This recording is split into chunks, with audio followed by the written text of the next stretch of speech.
pretty sure. We're in the middle of this global pandemic. We're all quarantined. We're stuck in the house. Pretty bored with ourselves, honestly. So I'm sitting here. We've got an episode to be released tomorrow afternoon, early morning, late evening. And I'm about to record the episode. I'm bored out of my mind. Just go live with it. So here we are.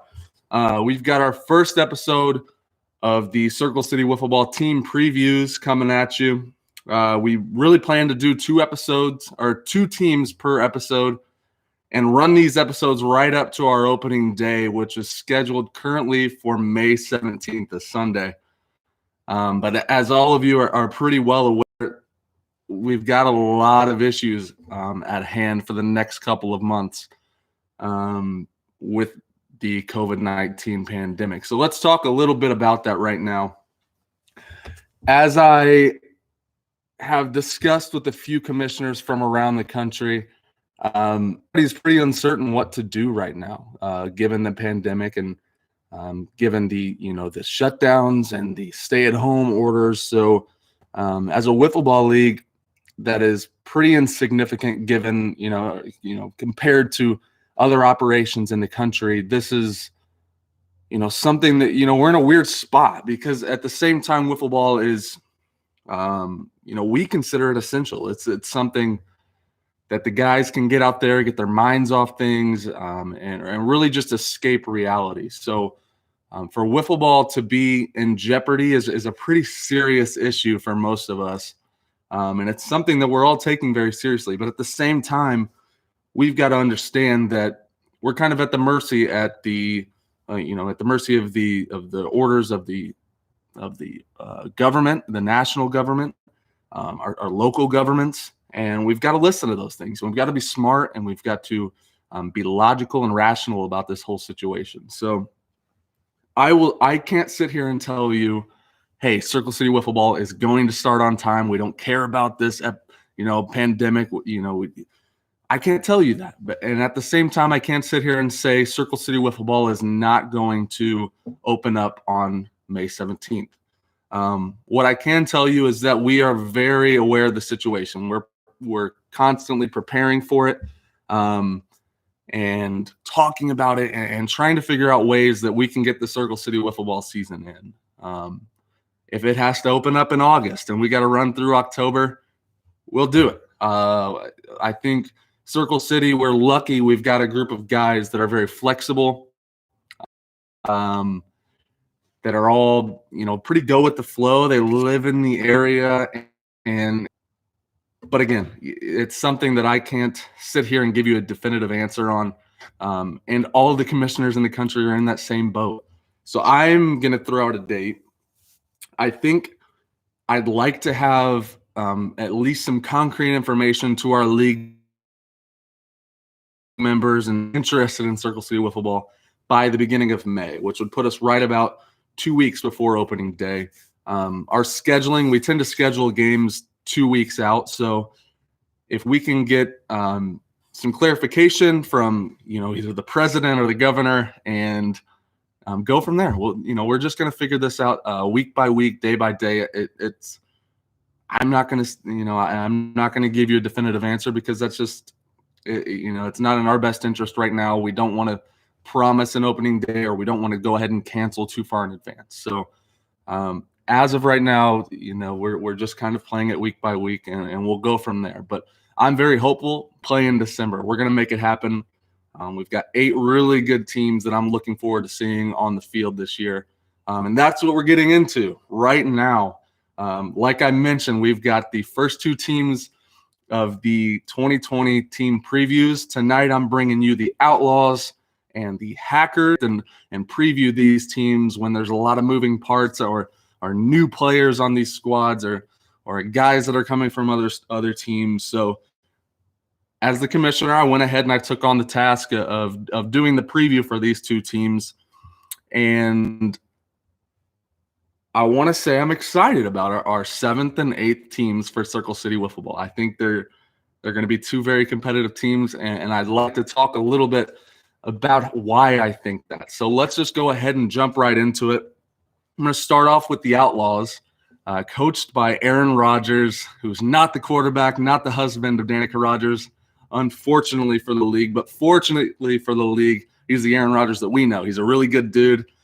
He's very passionate about the game, very passionate about taking on as head coach for the Outlaws. So I'm pumped up about it. This is an expansion team. Aaron Rodgers played for the Crazy Fat Kids last year in 2018. He played in 9 games, batted .312, which is really solid, hit 2 home runs, and then pitched in 3 games. And he really, kind of proved himself to be a solid pitcher, a guy that could go out there and eat up innings, but he's not going to be a guy that's going to carry you through a game and win a lot of games from what we've seen.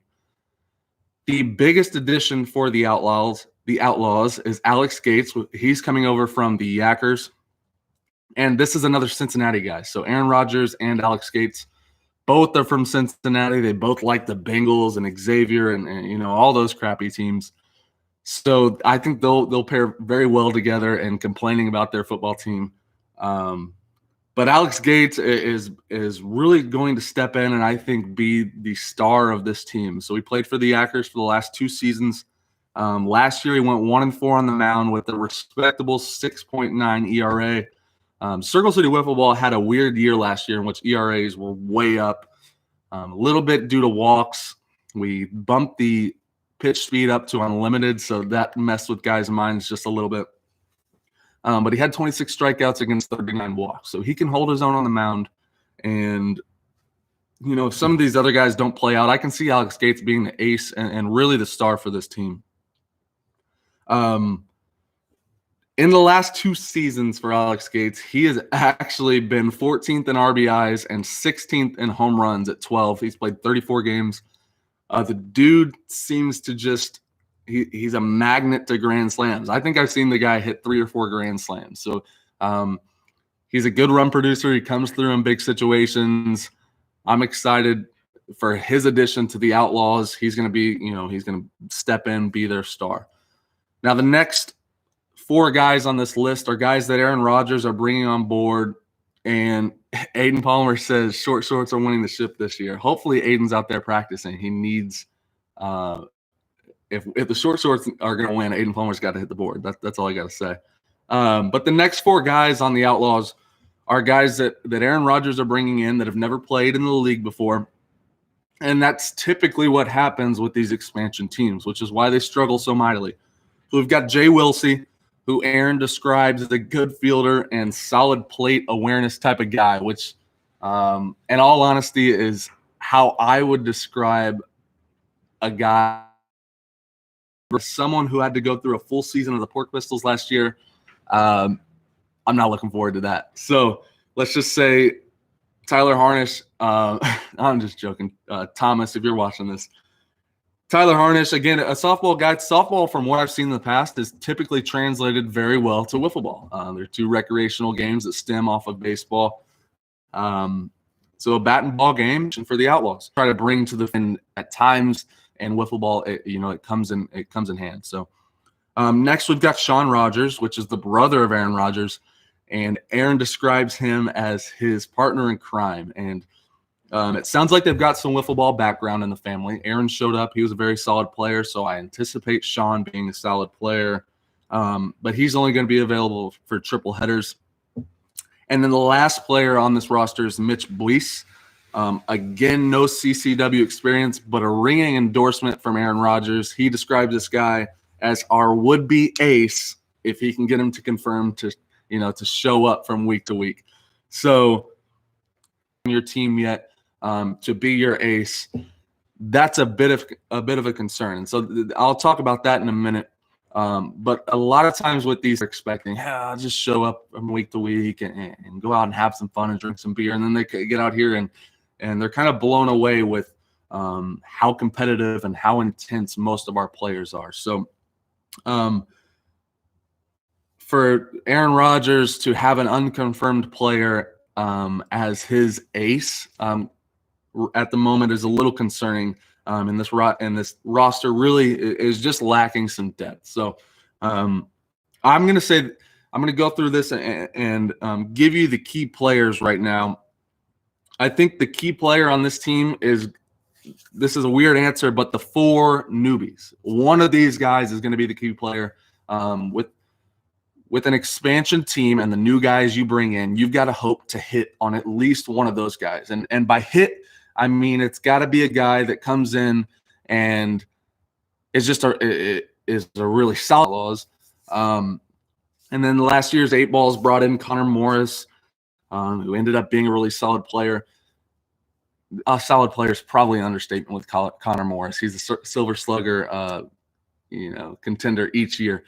But what I'm saying is that these new teams really have to hit on 1 or 2 of their new guys in order to be competitive. So Tyler Harness, Sean Rogers, Mitch Blease, or Jay Wilsey, one of these guys has to turn into try to predict, their win-loss record for the year. I've got them getting swept by the 8 Balls, the Short Shorts, and the Yackers, and then going 1-2 against the rest of the field for a projected regular season record of 4-17. If they could do that, that's about on par with what our 8th team does from year to year. So I'd like to see them do a little better than that. The last thing I want to do from each team is a best case, worst case scenario, which is something that Josh Hart, who does our league preview each year, the hilarious league preview, he'll do the best case, worst case. So best case for the Outlaws is that Alex Gates and Eric Rogers continue to improve. And then Aaron gets 2 of these 4 newbies to turn in very solid seasons. And this team goes something like 9-12 or 8-13. I don't see this team going 500. I just don't think it can happen. But they're going to push 500. I think that's the very best case scenario. And then the worst case scenario is Aaron Rodgers realizes that coaching a team like Blake Voris realized last year is decently hard, and the pressure of it is difficult. Sorry to throw you under the bus here, Blake.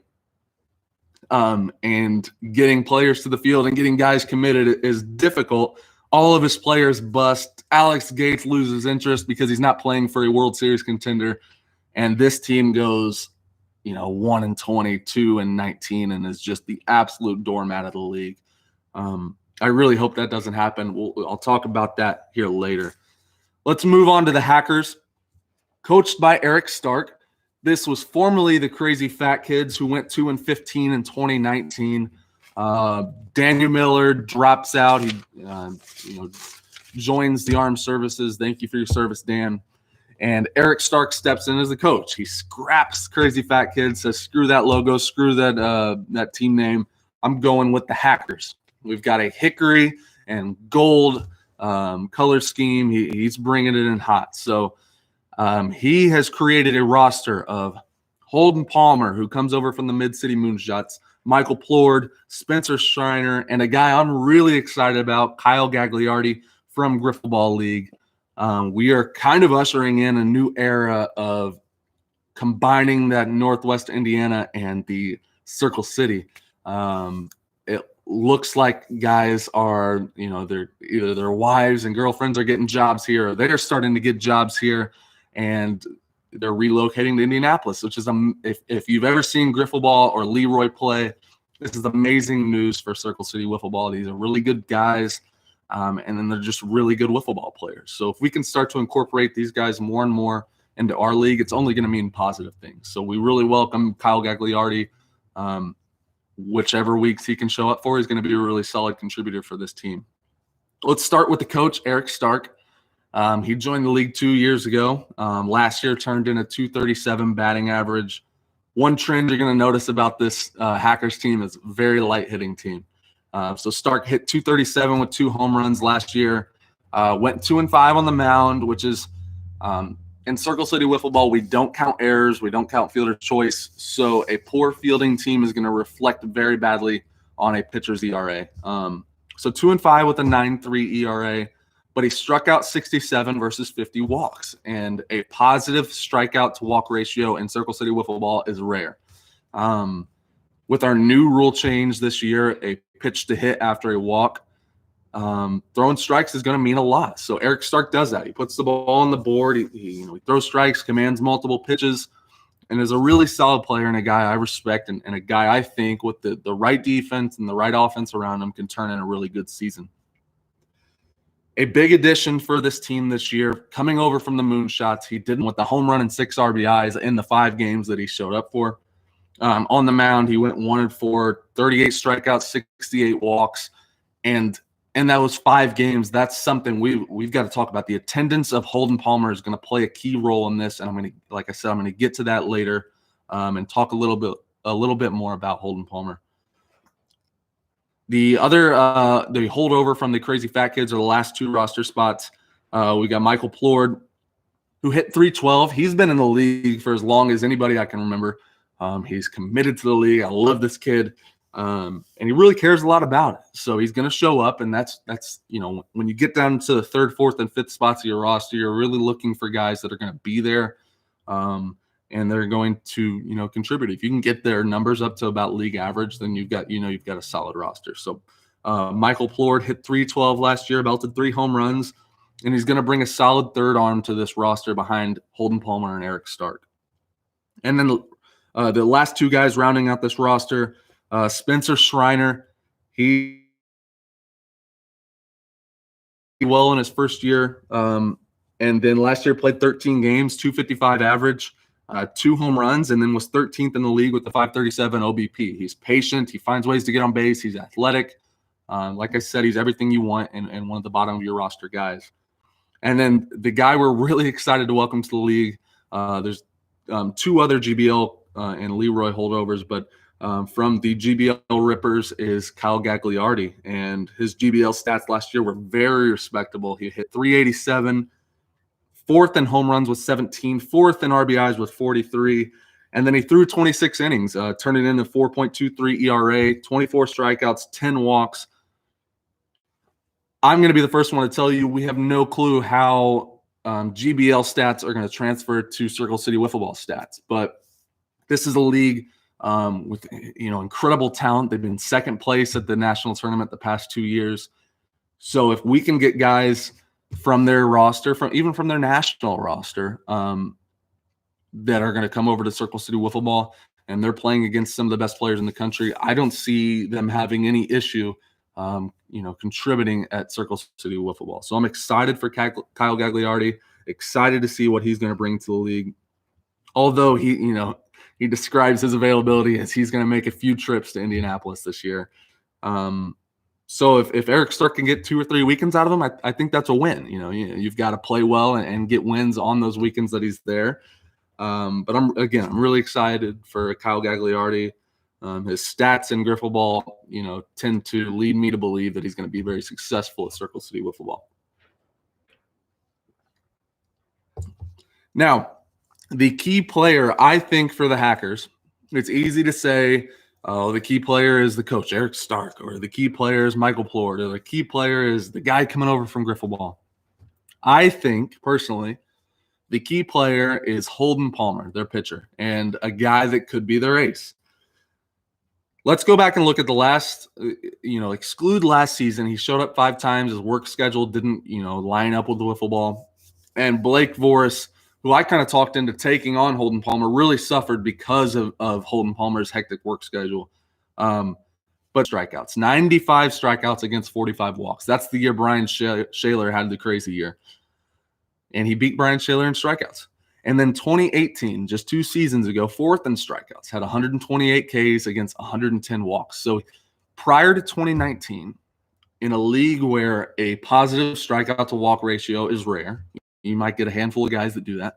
Holden Palmer had done it 3 times, and he stayed in the top 4 in strikeouts all 3 years. I'm going to lean to believe that Holden Palmer is more the pitcher of 2016, 2017, and 2018 than he was the pitcher of 2019. And which I think if he's already, said that his work schedule is going to allow him to be at the Dirtyard more often in 2020. If that's true, I think Eric Stark has an absolute steal, and Blake Voris might have lost a top 5 pitcher in 2020. And ironically, one of the better performers offensively from his team. He's a sneaky hitter. He swings at everything, but he's got power. He hits balls out of the park. And when he's on the board and when he's there consistently, Holden Palmer is a guy that's going to turn in top 5 Cy Young performances. So that's, on the Outlaws, the key player is one of the newbies. Can they get one of these guys to be a breakout player? And then on the Hackers, the key players, with a solid defense behind him, I can see him breaking top 5 in ERA. And he can elevate this team. If we're going projections, let's do that. I've got them going 1-2 against a lot of teams, including the shorts. I've got them getting swept by the 8 balls, swept by the moonshots, and then taking 2 out of 3 against the Outlaws. This is a team, they're going to win. I think, their path to winning a game is they hit the board and the other team struggles, which isn't going to happen, all of the games. But if they can, I want them to be able to show up to the field and, the 8 balls or the shorts or the moonshots, they say, this isn't a team we can take lightly. We've got to play hard. Give us an L and take the 1 seed from us. So I've got them right now going 6-15 on the year, which is again like the Outlaws, on par. I'm a bit of a pessimist with these last 2 teams, but best case scenario with these teams, Holden Palmer turns into the ace of 2016 through 2018 that we've seen. He helps them take down a couple of the top teams, and they're able to push 500. I think this team, their ceiling is probably right around 11-10, 10-11. And that is if Holden Palmer and Eric Stark really turn in great seasons on the mound. That's if Kyle Gagliardi can get there a maximum amount of times. And that's Eric and Michael and Spencer really turning in good seasons at the plate. They've got to hit right around 300, and they've got to hit more than 2 or 3 home runs each. You can't survive in this league if you aren't, driving the ball out of the park. So, again, the Hackers, I think their floor is probably 4 wins, but their ceiling is around 11 wins, which would be really good for a 6th or 7th place team. Let's move. I just want to talk about, my hope for these 2 teams, which is, I want to talk some numbers for the past 4 seasons of the last 2 teams in our league. So in 2016, we moved officially to 8 teams, and we've never looked back. We've gone from 8 to 10 to 8 to 8. And since 2016, moving to 8 teams, our last 2 teams in the standings for those years have gone. Here we go. 2016, 6-37 combined. 2017, 8-33 combined. 2018, 0-30 combined. And 2019, 7-28 combined. And that was the disappointing Mid-City Moonshots and Crazy Fat Kids. So just to sum that up, over the last 4 years, won to 1,600. That's a negative 1,059 run differential in 149 games for an average. And that's, that could be a, reflective of my desire to expand to 8 teams. And that.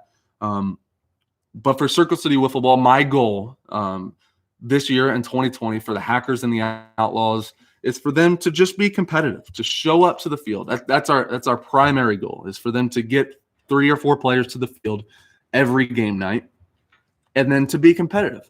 I want them to show up to the field against the 8 balls or the shorts or the moonshots, and for those coaches to not be able to take those teams lightly. Can they say, we've got to put our best pitcher on the mound, we've got to put our best lineup out there, because there's a chance Holden Palmer or Eric Stark or Aaron Rodgers can get on the mound. They can deal, and they can shut us down and cost us a playoff seed. So that's my hope for these 2 teams. Again, the last 2 teams in the standings, they tend to pose a challenge, just in predicting them or previewing them, because there's so many moving pieces. So I wanted to take this on, sort of introduce you to the Outlaws, coached by Aaron Rodgers, and the Hackers, coached by Eric Stark, and give you a rundown, give you the expert view from the commissioner's seat. So that's all I've got for you tonight. We, like I said, are moving on to weekly schedules. So next week, I think we've got the Noodlers and the Moonshots The Moonshots 2019 season was an absolute disaster. They went 5-13, and then the Noodlers stayed afloat. Cody House has shown an incredible ability to, put a positive product on the field, and Rudy Lyon will be hosting that episode. And then we'll be going week by week from then. I think we'll wrap up with a fantasy panel, and then a season, just an overall Circle City Wiffle Ball season preview with a whole panel of guys that I think will be, really all I've got for you tonight. I want to, just remind you that Circle City Wiffle Ball is kind of in flux right now. We're just kind of trying to decide where to go from here and what to do. So stay tuned for updates. Like I said, my goal is to really try to give you an update on, our opening day and our season to follow around 2 weeks before the season starts. So look for that around May 1st to May 5th, and we'll go from there. We've got episode 6 coming at you next Friday. Rudy's hosting the Noodlers and the Moonshots. Thank you for tuning in to Dish, the first team preview of the Hackers and the Outlaws. Stay safe, stay healthy.